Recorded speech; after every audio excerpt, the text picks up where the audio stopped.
कभी बेकसी ने मारा, कभी बेबसी ने मारा, गिला मौत से नहीं है, मुझे जिंदगी ने मारा। नमस्कार, मैं नीरज देव, अध्यक्ष बिहार कोचिंग एसोसिएशन। आज मैं अपनी बात रखना चाहता हूं। यूं तो पूरा विश्व कोरोना महामारी की जद में है, त्रस्त है, एक आपदा से जूझ रहा है। मजदूर की व्यथा हमारे सामने है। पूरे विश्व में अघोषित युद्ध का माहौल है। प्रकृति जब मानव के विपरीत होती है तो हमें ऐसे दृश्य देखने को मिल जाते हैं। लेकिन इस संकट की घड़ी में एक वर्ग ऐसा भी है जिसकी सुधि लेने वाला कोई नहीं, जिसे आप शिक्षक कहते हैं, राष्ट्र निर्माता कहते हैं। राष्ट्र के निर्माण की नींव में पड़ा वह ईंट है जिसकी सुधि लेने वाला कोई नहीं। शिक्षक, शिक्षण संस्थान, निजी कोचिंग आज अपने अस्तित्व पर सवाल खड़ा कर रहा है। शिक्षण संस्थान ने साक्षी है इतिहास, जब जब समाज में दीप जलाने की जरूरत पड़ी, जब जब अंधेरे से लड़ने की जरूरत पड़ी, जब जब नई क्रांति की जरूरत पड़ी, तो राष्ट्र में शिक्षक ने अपनी भूमिका निभाई है। शिक्षण संस्थानों ने रोशनी देने का काम किया है, दीप जलाने का काम किया है। शिक्षण संस्थान के बंद होने से सामाजिक चेतना मंद हो रही है, वहीं सांस्कृतिक आतंकवाद जन्म ले रहा है।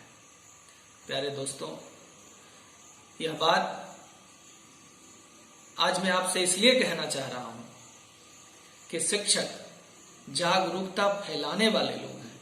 शिक्षक नियम को बनाने और मानने वाले लोग हैं। शिक्षक हमेशा बच्चों को नई चीजें सिखाते हैं। क्या शिक्षक कभी यह चाहेंगे कि अपने राज्य में, अपने देश में किसी प्रकार की कोई गड़बड़ी हो? लेकिन आज शिक्षक अपने अस्तित्व पर सवाल खड़ा कर रहा है। शिक्षक कुबेर का खजाना लेकर अवतरित नहीं हुए। मैं छोटी मुंह बड़ी बात करना नहीं चाहता। जिस वर्ग से आता हूं, शिक्षक समाज से आता हूं, मैं शिक्षक की व्यथा को आपसे बताना चाहता हूं, उस पीड़ा को बताना चाहता हूं, उस चित्कार को बताना चाहता हूं, उस करुणा को बताना चाहता हूं। भावना आंखों से बाहर आने को बेताब है। प्राइवेट कोचिंग निजी संचालकों की सुधि लेने वाला कोई नहीं है। ये भावना जो मेरी आंखों से बाहर आ रहे हैं, मैं चाहता हूं कि सरकार तक यह बात पहुंचे। मैं चाहता हूं कि शिक्षक जो एक बगिया है, उसमें मुस्कुराने वाले जो फूल हैं वो फूल ना मुरझाएं। देश को एक नई दिशा, नई संस्कृति देने का काम करते हैं। शिक्षक संभावनाओं में परिणाम गढ़ने वाले लोग हैं। आदरणीय नीतीश जी, आज पूरे 127 दिन हो चुके हैं। 127 दिन मतलब 254 शाम। मैं शिक्षक हूं, अब राशन वाला भी मुझे राशन नहीं दे रहा। समाज में एक भ्रांति है कि लोग पैसा उसी को देते हैं जो पैसा वापस करने में सक्षम है। अब हमें कोई कर्ज देने वाला भी नहीं है। 254 शाम, दो वक्त की रोटी, बच्चों के चेहरे पर से मुस्कान गायब है। यह उदासी, यह मायूसी आप आसानी से चेहरे से देख सकते हैं। आदरणीय नीतीश जी, हम शिक्षक, निजी कोचिंग संचालक, शिक्षण संस्थान के निदेशक देश के द्वारा बनाए गए, राज्य के द्वारा बनाए गए नियमों से सर्वविदित हैं कि हमें सोशल डिस्टेंसिंग का पालन करना है। हमें नियम बनाने हैं। हम उन नियमों को पालेंगे, बच्चों को जागरूक करेंगे, कम बच्चों को पढ़ाएंगे, मास्क लगाकर आएंगे। आदरणीय नीतीश जी, आपके हर एक फैसले से सूबे का भाग्योदय होता है। आपके फैसले से प्रशासन दशा और दिशा समाज की तय करती है। मैं चाहता हूं आदरणीय नीतीश जी, हे विकास पुरुष, इस शिक्षण संस्थानों के बारे में भी सोचिए।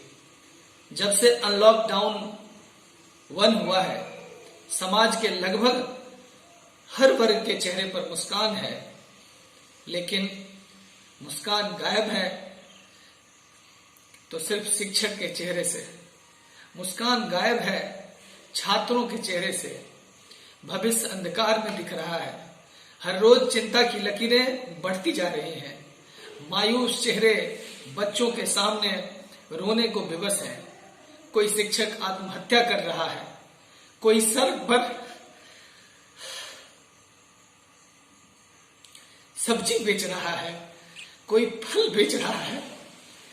राष्ट्र निर्माता आज अपने अस्तित्व पर सवाल खड़ा कर रहा है। आदरणीय नीतीश जी,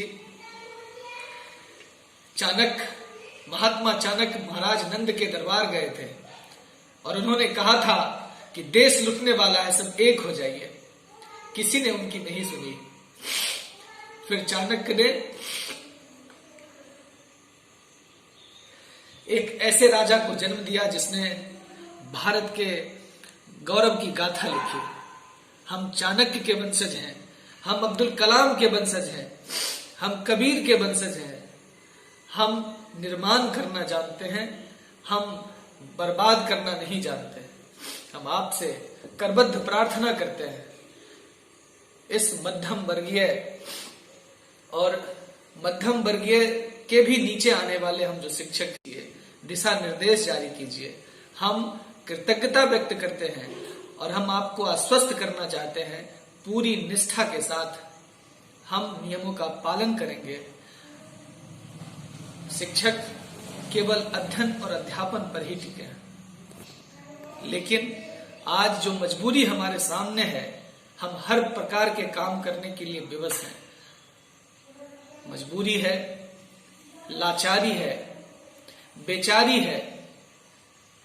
भाग्य की रेखा अब हमारे ओर आती नहीं दिख रही है। आदरणीय नीतीश जी, आपने भी किसी शिक्षक से शिक्षा ली होगी और आज बिहार राज्य का गौरव है। मैं आपसे अपील करना चाहता हूं, मैं आपसे कहना चाहता हूं, इस शिक्षक के दर्द को सुने, शिक्षण संस्थान के दर्द को सुने, इस पीड़ा को महसूस करें और दिशा निर्देश जारी करें। हम पूरी निष्ठा के साथ, पूरे तन्मयता के साथ, हृदयता के साथ बच्चों में जागरूकता फैलाएंगे, समाज के अंतिम पायदान तक इसको पहुंचाएंगे, क्योंकि शिक्षक ने हमेशा निर्माण किया है।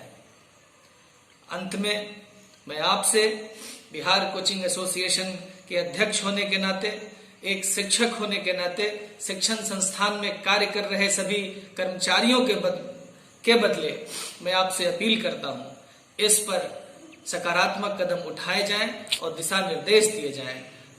मैं नीरज देव इन्हीं शब्दों से आपको प्रणाम निवेदित करता हूं, आग्रह करता हूं, अनुरोध करता हूं। आपका बहुत बहुत धन्यवाद।